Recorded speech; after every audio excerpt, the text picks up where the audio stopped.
When you were Okay. working by yourself, Tonya, were you still was that full time It or was was. that oh, so it was full It time. was it was full-time. However, I wasn't making full I had not replaced my salary. I was not making full-time, um, revenue, and it was a struggle. It was a struggle, but it was also a learning curve. So I was learning, and I learned a lot. So I don't regret those years, and it was like 7 years of struggling, but that was part of the process. I see it, I see it as part of the process. Mm.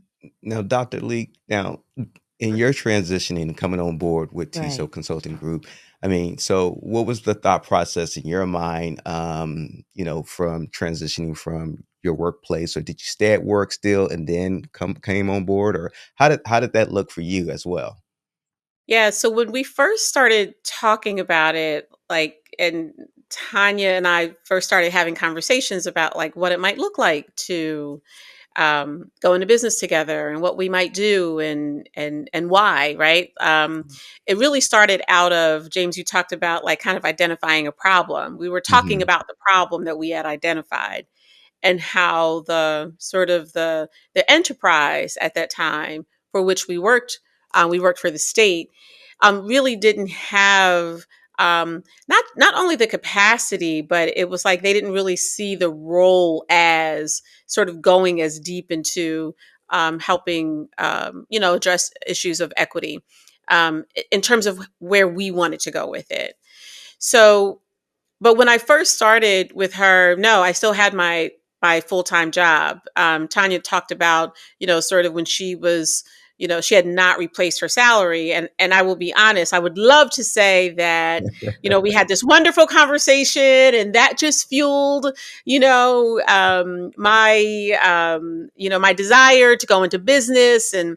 But that wasn't, I had at the time I had two kids who were going into college, one who was just coming out, and in addition to needing to pay the mortgage and eat, and so um, yeah, so no, so in the beginning, I did not sort of like, well, let me just step out on faith, and I love all of those phrases, and I love that, but for me, the stepping out on faith was let me just have this conversation with her.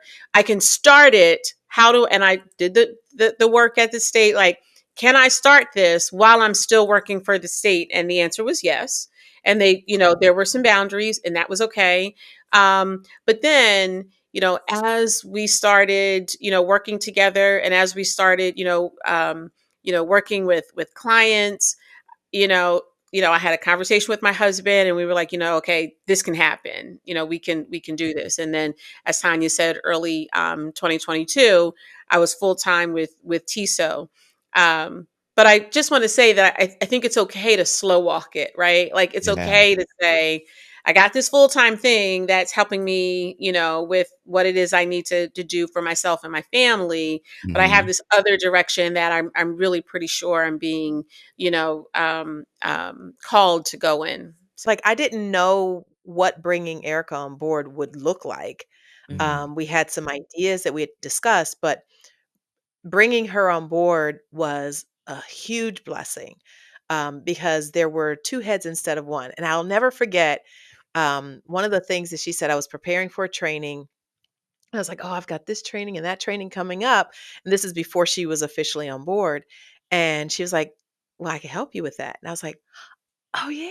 Like it almost seemed like genius, but it should not have been. But I was just so used to working by myself that like to have two heads, and initially there was going to be a potential third person that was thinking about coming on board. But to have somebody else that I can bounce ideas off of and build from was actually really beautiful. From a Yes. profit standpoint, it also seemed to be more profitable having a business partner, a lot more profitable. But I will say this about business partners because not every business partner is for you, but Hmm. this one Right.